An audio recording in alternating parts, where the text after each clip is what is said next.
Awalnya itu jualan dulu. Oh iya. Koi. Jualan keliling itu isinya kan macam-macam ya. Aha. Ikan akuarium, ikan alusan. Kalau di sini bilangnya ikan alusan. Oke. Jadi macam-macam ikan hias sama koi. Kemudian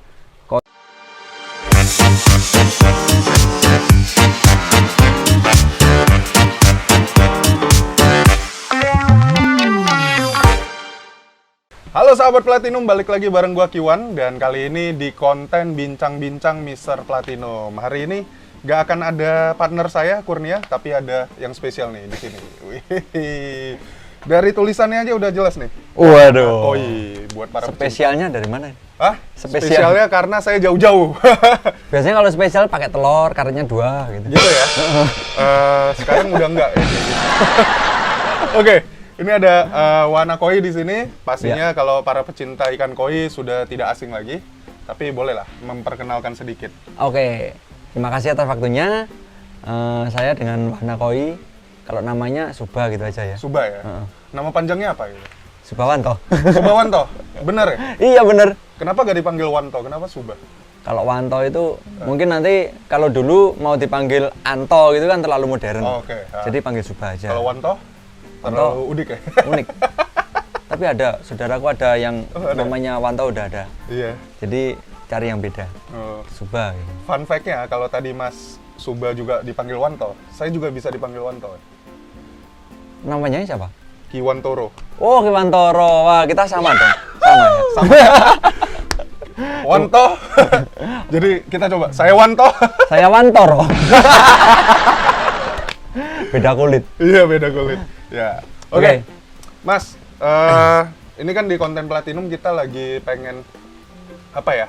Di bincang-bincang ini kita pengen santai lah. Kita lebih pengen orang-orang mungkin udah banyak kalau nonton kontennya Mas Suba yang sering nanyain orang. Iya. Mungkin beberapa kontennya juga bahkan nggak cuman koi ya. Saya lihat sempat ada di Goldfish juga ya. Kemarin waktu Nusatik. Ya, waktu Nusatik ya Iya. ke Limas ya. Limas. Ya, ke Limas dan sebagainya. Nah, sebelum ngomongin ikan nih, saya lebih pengen ngomongin Mas Suba nih. Mas Suba sebenarnya dari kapan mulai si YouTube ya itu, gitu kan? Dan apa sih yang men-trigger di awalnya itu memulai konten gitu? Oh gitu. Kalau YouTube sih awal saya mulai dulu awalnya itu pengen memperkenalkan ikan koi. Itu saya bikin channel tahun 2012. 2012? Tapi nggak hidup tapi. Ya, YouTube aja juga baru-baru tuh. Iya, itu kan masih kita kesulitan untuk perangkat ya. Kamera susah, HP waktu itu juga jadul banget. Kemudian komputer masih Pentium. Oke. Kita cari internet masih waktu itu Sulit ya? smartphone atau apa itu. Jadi kita kesusahan untuk upload. Oke. Nah, jadi Sebentar, itu posisi di Blitar aja ya? di Blitar. Oke, oke. 2012 saya pengen memperkenalkan ikan koi ke publik. Oke. Waktu itu sempat nge-shoot kolam temen-temen. Aha. Waktu itu punya Pak Medi sama Pak Mubin. Saya upload di YouTube, ternyata ada yang respon. Oh, Waktu itu dari orang Bandung, 2012 itu ya? 2012. Oke. Dari orang Bandung itu lihat video, kemudian ada nomor HP kan, saya pasang nomor HP, kontak nomor HP, langsung tanya, itu ikan dijual nggak? Oke. Nah gitu, dijual nggak, harganya berapa? Selang 1 minggu orangnya datang diborong semua ikannya. Langsung ke Blitar orang. Langsung ke Blitar. Dari Bandung dari itu? Bandung. Oh. Nah kemudian karena keterbatasan fasilitas, saya nggak teruskan, itu nggak lanjut. Kemudian kita fokus ke jualan, sama belajar breeding di pertanian. Awalnya itu jualan dulu. Oh iya. Koi. Jualan keliling itu isinya kan macam-macam ya. Aha. Ikan akuarium, ikan alusan. Kalau di sini bilangnya ikan alusan. Oke. Jadi macam-macam ikan hias sama koi. Kemudian koinya itu kan saya dapatnya dari si petani tadi, Pak Medi tadi. Itu dengan harga yang murah.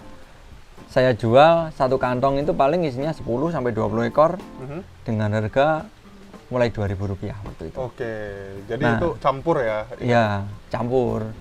Dan setelah setiap hari saya ke sana, itu kan saya belajar breeding seperti apa, Ya. terus pengolahan lahan, air, ikan masuk itu harus bagaimana. Diapain dulu? Iya. Dari situ kita bisa semua, akhirnya jualan.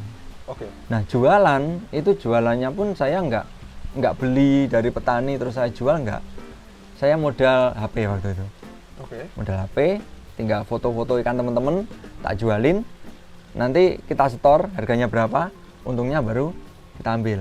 Itu jualan foto, fotonya itu di-share ke yang lain atau ditunjukin nih ada ikan gini? Waktu itu Tetap ada keliling gitu website. maksudnya? Ada website yang menampung orang-orang koi untuk lelang. Namanya Breeder Koi. Oh, khusus koi gitu? Iya, khusus koi, itu punya Pak Hadi. Oke. Nah, jadi kita jualan pajang foto di sana. Oke. Ikan dilelang, kemudian nanti kalau laku kita setor ke yang punya ikan. Oke. Kita setor, kemudian untungnya baru kita ambil. Nah, dari situ belajar dari situ, kemudian kita kan punya sedikit keuntungan nih. Nah, baru kita sedikit belajar sambil belanja ikan koi. Nah, keuntungan pertama nih yang dianggap oh ini nih jalannya saya nih ke koi nih. Itu kira-kira di angka berapa waktu itu? Keuntungan Yang berapa yang ya? yang sampai bikin kan dulu jualan-jualan gitu Iya, gitu iya, kan. iya. Nah, sampai bikin oh, udah nih koi aja nih kayak gitu. Itu ketika keuntungannya atau ada di angka berapa? Oh, saya bisa nih hidup dari koi nih. Waktu itu nggak bisa ngitung kalau saya. Nggak bisa ngitung. Nggak bisa ngitung karena dapat misal 100.000 nih, Oke. belikan, Oke. jual. Langsung. Untung lagi 100 sampai 200, belikan lagi, Ah. jual. Jadi muter terus. Kita nggak tahu untungnya berapa. Nah, di titik mana tuh berpikir oh ini koi aja nih. Nah, gini. Jadi main koi itu lucu ya. Untung, kita beli. Oke. Kemudian mati, habis. Kita cari lagi. Ah. Untung. Nah, muternya gitu. Habis, mati. Oke. Kita habis gak ada modal. Pinjem ikan temen, kita jual lagi, cari untung. Habis lagi nggak ada modal. Nah, setelah kita kita tekuni bener-bener, kita baru tahu kalau ini harus ada hitungannya. Oke. Kita ambil berapa ekor, kemudian kita jual. Kita kan udah belajar grade ya. Oke. Grade ini, ABC, kemudian kita cari untungnya berapa. Nah, setelah kita tekuni, itu ternyata ada untungnya. Oke. Dan keuntungan memang kalau dari bawah, kalau saya kan bisa dibilang tanpa modal ya. Oke. Kalau dari bawah kita nggak bisa, untung berapa itu kita nggak bisa, karena setiap ada keuntungan selalu kita untuk beli ikan atau nambah fasilitas. Langsung jadi modal lagi Iya. gitu ya. Jadi beli ikan, nambah fasilitas Jadi gitu barang terus. lah ya. Iya. Iya, Jadi iya, iya. kalau petani, bukan petani ya, penjual ikan koi itu rata-rata kalau ditanya sekarang kamu punya tabungan berapa, itu mungkin nggak ada. Tabungannya ya yang kamu lihat itu Iya, ya. tabungannya ikan sama fasilitas. Resikonya tinggi sekali ya. Kan ikan bisa mati gitu. Iya betul. Tapi kalau sekarang untuk wahana koi ini kita sudah bisa menyisihkan lah. Oh. Jadi ikan kan ada yang rekap ya, bagian Ya, rekap. ya. Istri juga ikut di situ. Apalagi ada istri tuh. Rekapannya lebih rigid. Oh, jadi saya tuh nggak ngerti, saya punya uang berapa nggak ngerti. Harus Mbak E yang jawab. Ya, Ini punya uang atau enggak saya nggak ngerti. Jadi gini, ikan belanja misal dari petani A 100 ekor, 100 ekor 15 juta lah katakanlah. Oke. Ini ikan laku misal 15 ekor berapa? Laku 50%, Oke. modal balik. Oke. Kemudian tinggal keuntungannya gitu kan. Oh, oke. Nah, ini untungnya berapa? Admin lah yang tahu. Oh, oke. Jadi ini nanti kita putar lagi, kita ambil lagi, kita buat belanja, kita jual lagi. Nah, nanti keuntungan itu untuk listrik, untuk gaji karyawan dan sebagainya. Jadi kalau saya lihat untuk penjual ikan koi ini uangnya itu keuntungan muter yang banyak ke operasional. Iya, operasional. Jadi kita sebagai pelaku cuma terima sisanya lah. Oke. Yang penting karyawan semua dapat. Benar. Nanti kita bahas mungkin sedikit ke hitung-hitungannya lagi. Cuman kalau balik lagi, nah dari setelah pertama kali mengonten ini tuh 2012, berhenti gitu kan. Di tahun berapa kembali lagi? 2018. 2018, Iya. bahkan sebelum pandemi gitu ya. Sebelum pandemi. Itu apa ya tuh yang men-trigger lagi tuh? ya yang memotivasi untuk bikin konten tuh gini. Dulu itu banyak sekali dari konsumen atau customer wahana koi yang bingung cara penanganan ikan sakit. Jadi penghobi-penghobi baru ini kan ikannya sakit, terus diskusi, pasti teman-teman penjual atau petani hampir semuanya mendapatkan sama ya, pertanyaan yang sama. Pertanyaannya sama. Jadi Aero Monas itu penanganannya seperti apa, jamur rincang seperti apa, ikan baru karantina seperti apa, ini ikan baru beli masuk kok langsung mati kenapa. Nah, dari pertanyaan-pertanyaan itu kan kayak saya sendiri capek ya bales, kita nggak kerja, cuma habis gini bales, ini udah dibales, ada lagi baru masuk pertanyaan sama, apalagi musim pancaroba itu hampir setiap hari ada pertanyaan yang sama, ikan sakit. Kemudian daripada saya capek-capek bales, kenapa nggak bikin konten aja kan gitu. Saya belajar bikin konten, jadi Aero Monas dan jamur rincang itu penanganannya seperti ini, karantina seperti ini. Itu saya upload di YouTube. Di YouTube. Nah, siapa tahu bisa membantu. Jadi kalau ada yang tanya, tinggal saya kirim link. Kasih link. Ya, kirim link yang enak. Nambah Cepet, subscriber juga. Nah, belum ke situ. Oh, belum. Jadi belum mikir subscriber nanti ada apa enggak, saya nggak mikir. Bener-bener belum mikir. Nggak mikir. YouTube ini bisa menghasilkan belum? Nggak mikir. Ini ada uangnya apa enggak, saya nggak mikir. Yang penting saya tetap bisa jalan kerja. Kemudian mereka yang minta solusi bisa kebantu. Akhirnya kok nambah subscriber kan gitu. Kemudian jam tayang kok nambah. Nah, saya pelajari YouTube-nya. Jadi setelah dapat email dari YouTube ya. Kalau orang memang pengen menjadi konten kreator kan pelajari dulu YouTube-nya, baru bikin kontennya. Kalau saya bikin konten dulu, baru pelajari YouTube-nya. Setelah konten ini rame, 1.000 itu 1 minggu. 1.000 1 minggu? Iya, 1.000 subscriber itu 1 minggu. 2018? 2018. Di saat itu kan maksudnya konten kreator banyak, tapi mulai tumbuh lah. Koi... Cuman buat yang animal, apalagi ke koi kan belum... Koi ada 3. Iya. Waktu itu yang rame ya, punya si JJ, punya Paman Keko. Paman Keko, sama aku. Bertiga doang? Bertiga ini. Jadi saya tuh sering lihat konten mereka. JJ Yani sama Keko. Kemudian saya bikin yang mereka nggak bikin.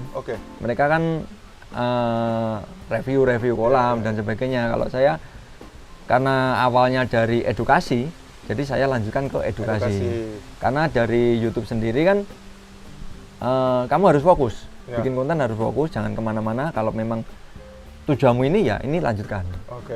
Nah, setelah saya pelajari ternyata bener 1 minggu dapat 1.000, dapat email. Kan semakin semangat ya. Kita kalau terima email dari YouTube itu kan semangat, wah ini ada perkembangan baik. Sudah bisa monetisasi. Kemudian monetisasi. Nah, itu saya dapat PIN itu baru 1 tahun berdapat. Kalau sekarang kan enak 4 bulan mungkin udah bisa ya. Jadi dulu itu 1 tahun dan saya nggak mikir ke sana. Yang penting bikin konten. Bahkan waktu itu sampai dimarahi sama istri juga. Kenapa tuh? Waktu panen ikan, saya kan pegang kamera. Jadi istriku yang kerja. Kemudian bongkar ikan waktu di kios, bongkar karantina. Saya pegang kamera sambil ngobrol. Istriku yang kerja. Jadi sering hampir tiap hari itu dimarahin. Kenapa di rumah kerja di sini kerja lagi? Jadi bantu dong, ini harusnya ikan masuk tempat karantina kok tetap pegang kamera aja kan gitu. Bantuin dong ini. Tapi saya harus dapat ini, momen ini kan nggak bisa diulangi. Saya harus dapat, kemudian saya posting untuk edukasi teman-teman. Nah, dari situ ternyata apa ya? Saya merasa di situ itu ini sebagai promosi, tapi jalannya halus gitu. Ketika bikin konten dan ketika mulai naik, penjualan di wahananya juga naik ya? Naik. Itu istimewa naiknya. Istimewa itu. Saya sampai kaget. Bukan kaget lagi, takut. Takutnya kenapa? Banyak duit. Kenapa banyak duit? Takut. Gitu. Takutnya gini. Kalau ini bener-bener takut. Biasanya 1-2 juta gitu ya. Bulan ini kita dapat 10 juta. Kebanyakan. Ini kok terlalu banyak. Takutnya nanti ada apa-apa di belakang, entah sakit lah atau apalah gitu loh. Ya itu perasaan aja sih. Tapi seiring berjalan nggak ada kan? Gak ketakutan ada. Itu nggak terbukti lah ya? Ya alhamdulillah lancar lah. Lancar. Ya memang takut aja, ini dari atas kita diberi rezeki yang melimpah itu harus kita apain. Itu di tahun berapa tuh merasa yang naik banget? Memang pas pandemi itu ya? Pandemi. Pas pandemi itu? Pandemi ya. Sekarang kan sudah pasca pandemi ya? Sudah agak slow down gitu. Iya. Itu masih tetap sama atau memang merasa ada koreksi? Ikut turun lah. Ikut turun ya? Ikut turun dari segi konten ya. Aha. Cari konten dulu, konten Viewersnya turun ya? viewernya turun. Itu semua tak lihat semua konten. Ya. Konten apa aja. Semua turun, subscriber semua turun karena mungkin dari YouTube sendiri sudah banyak saingnya. Benar. Saingannya kan udah banyak.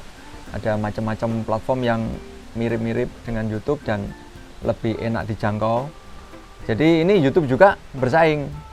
YouTube bersaing, sekarang ada short video dan sebagainya. Kemudian untuk iklan-iklan sekarang untuk bulan depan September ini akan dipermudah lagi. Ya, ya. Kita kan dari situ belajar banyak ya dari YouTube-nya sendiri. Kemudian kalau dari pemasaran ikan koi ya ikut turun juga. Jadi samalah. Yang dulu waktu pandemi banyak orang di rumah bingung cari hiburan, nggak boleh kemana-mana. Akhirnya pelampiasannya ke koi. Ya. Dulu banyak sekali. Sekarang mereka sudah kembali hidup normal dan koinya banyak yang nggak keurus. Nah, aku yakin ya, Mas Subha kan bikin konten juga mengedukasi. Selain sebagai penjual, pasti ada rasa dalam tanda kutip itu sayang juga dong dengan si koi-koi Pasti, kayak gitu kan. pasti ada dong rasa Ya. cinta ke koinya itu ada. Nah, kalau ngelihat orang pasca pandemi ini mulai tuh yang tadi kayak Mas Subha bilang, koi-koi mulai gak terus, bahkan beberapa yang udahlah dikasih orang aja, Ya. Bahkan nggak dijual murah, dikasih aja gitu siapa yang mau gitu. Itu perasaan yang sekarang itu ngelihat fenomena kayak gitu gimana tuh? Ya kalau itu sih mungkin wajar aja ya. Karena manusia kan, apalagi seperti saya sendiri lah. Misal saya sebagai mereka yang penghobi. Kita punya keluarga, kita punya tanggung jawab, kita harus kerja. Kalau pekerjaan kita sudah ada, utama, yang kita kerjakan, masa kita akan selalu di situ kan gitu. Jadi kita tetap kerja, kalaupun ada waktu luang ya kita sempatkan untuk refreshing di kolam koi. Oke. Nah, soal konten nih, terakhir untuk konten ya. Itu ketika keliling, kan terakhir-terakhir juga saya lihat banyak konten juga keliling ya. Iya, keliling. Mau ke petani kah, misalnya kemarin ke Jakarta juga keliling ke beberapa farm, bahkan ada di luar koi juga gitu-gitu. Apa sih kesenangannya ngelihat ketika keliling itu ngelihat hasilnya orang kayak gini, kayak gitu. Oke. Jadi itu kalau saya sendiri sambil belajar, kayak studi banding gitu loh. Oh, oke. Jadi yang Jakarta kemarin memang saya fokuskan ke ikan impor. Oke. Jadi saya pengen belajar ikan impor itu seperti apa. Apalagi kemarin ketemu sama si Hiroshi. Si Hiroshi itu mereka kan farm di Jepang. Jadi kita bisa belajar bagaimana cara penanganan ikan di Jepang, terus bagaimana penyakit ikan di Jepang. Jadi kita tahu semua. Ternyata ikan di Jepang itu tidak gampang sakit seperti ikan yang di sini. Oh, gitu. Karena di sana 4 musim. Oke, ya. Nah. Mereka juga puasa katanya 6 bulan gitu ya. Iya, betul. Jadi ikan yang di sini itu lebih gampang untuk dibreeding, tapi lebih banyak penyakit karena musim. Kalau di Jepang itu susah untuk breeding, tapi tidak banyak penyakit. Nah, itu garis besarnya. Jadi mengapa kemarin saya keliling di farm impor itu dealer impor ya. Oke. Dealer impor itu saya belajar kayak ke mana Solaris ya. Kemudian Pak Sugi. Jakarta Koi Center. Jadi ikan turun dari Jepang perlakuannya seperti apa. Sempat juga ke tempat Pak Slamet ya. Pak Slamet juga. Pak Slamet kan ikannya campur ya. Ada ikan Jepang, ada ikan lokal juga. Ya. Jadi intinya penanganan ikan pertama yang dari Jepang masuk ke Indonesia, karantinanya seperti apa, terus dia baru dikasih makannya berapa hari setelah karantina, bisa masuk kolam umum itu berapa hari, terus perlakuannya seperti apa, ternyata nggak gampang. Nah, kalau lihat perbandingannya dari yang import sama yang di petani lokal, apa sih yang bisa dipelajari dari petani lokal? Wah, kalau kayaknya petani-petani lokal harus banyak yang belajar lagi kepada ikan impor lah. Yang paling kerasa itu apa? Body. Nah, kayak di sini kita lagi di AKF nih ya. Ini kan induknya itu kan dari ikan impor. Terus keturunannya itu sudah keturunan ikan impor. Bagus semua. Pangkal ekor terutama gede, kepala gede, badan tulangannya gede-gede. Jadi kalau saya setiap hari di Blitar borong-borong ikan dari petani, lihat ikan ukuran 30 sampai 40 cm, kemudian saya kemarin ke Solaris, ke teman-teman ikan impor, itu beda jauh banget. Beda jauh banget. Jauh banget. Apa sih yang paling maksudnya yang membuat itu kenapa ikan lokal itu masih jauh PR-nya untuk ke sana? Mungkin dari pakan ngaruh ya sih? pakan pengaruh. Pakan pengaruh, kemudian bloodline atau apa indukan. Oke. Indukan itu atau gen ya, itu yang utama. Jadi indukan harus bagus, kemudian kolamnya, isi kolam, perawatan airnya, pakan. Kolam itu harus mud pond atau filter? Mud pond. Harus mud pond. Mud pond itu lebih cepat. Lebih cepat. Kalau filter untuk apa ya? Mungkin untuk finishing kalau filter. Oh, Kalau mud pond gini kan mungkin isinya nggak usah terlalu banyak. Kolamnya dalam minimal 1 meter lah, 1 meter sampai 1,5. Oke, kalau katakan kayak misalnya di AKF gini kan, indukannya sudah yang paling awal itu dari impor kan, Iya. dari Jepang gitu. Nah untuk selanjutnya di F2, F3 dan selanjutnya itu artinya kan secara gen dia punya tuh. Iya.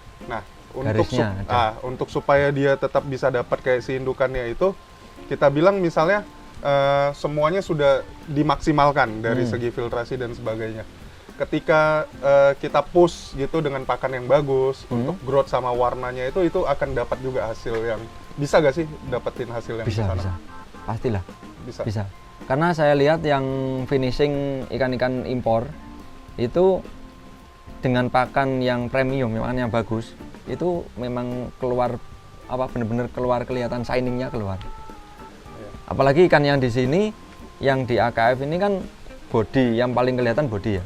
Body, kemudian kalau diangkat warnanya memang kurang begitu kelihatan shining, tapi nanti setelah kita masukkan ke kolam filter, kita kasih makan yang premium, baru muncul.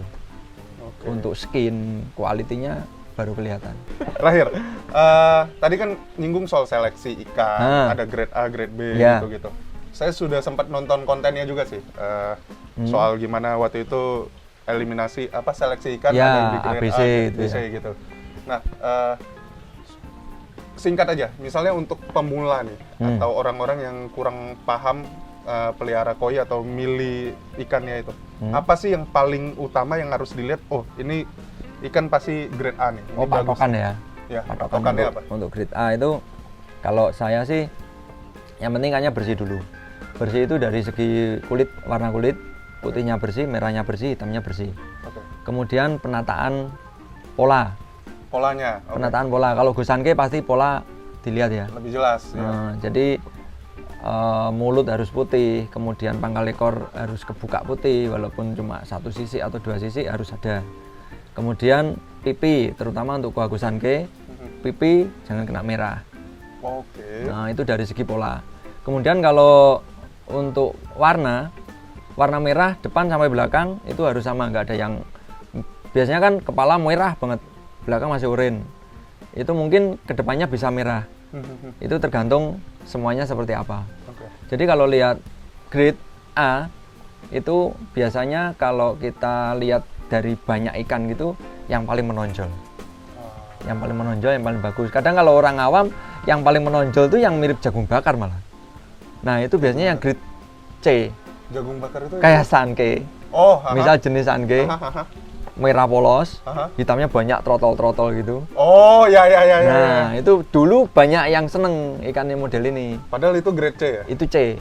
Oh. Jadi pemula-pemula dulu itu banyak seneng. Saya pernah ngalami ini C. C misalnya saya jual cuma 10 sampai 20 ribu ya. Kisarannya waktu itu size 25 30. Oke.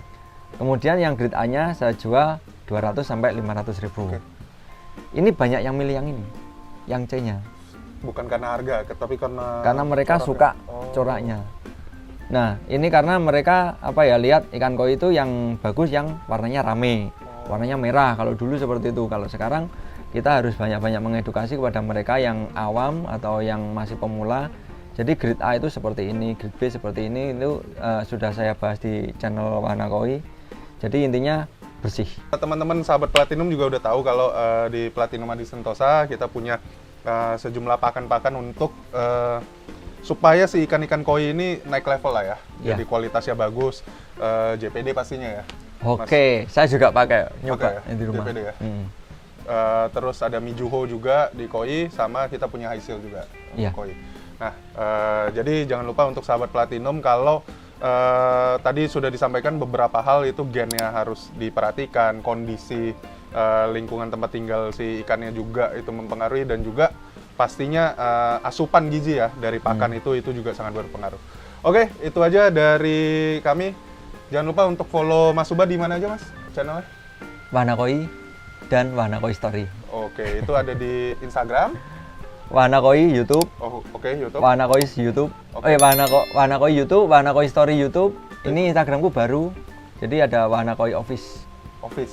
Masih 1000 kalau nggak salah. Nah, jangan lupa untuk subrek juga di Platinum Adi Sentosa, dan juga follow semua sosial media kita. Semua brand kita ada, JPD, Mizuho, Matala, Trident.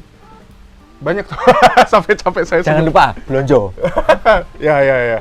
Kalian bisa cari semua produknya kita, ada di semua dealer-dealer kita di seluruh Indonesia. Marketplace ada, di offline juga ada. Gitu. Nah, kita ada di YouTube tadi, Instagram, TikTok, LinkedIn. Semua channel kita punya di sini. Oke. Taruh deskripsi, beres. Beres sudah semuanya. Oke, sampai jumpa. Saya Kiwan dan Subawanto. Subawanto. Oke, sampai jumpa. Dadah.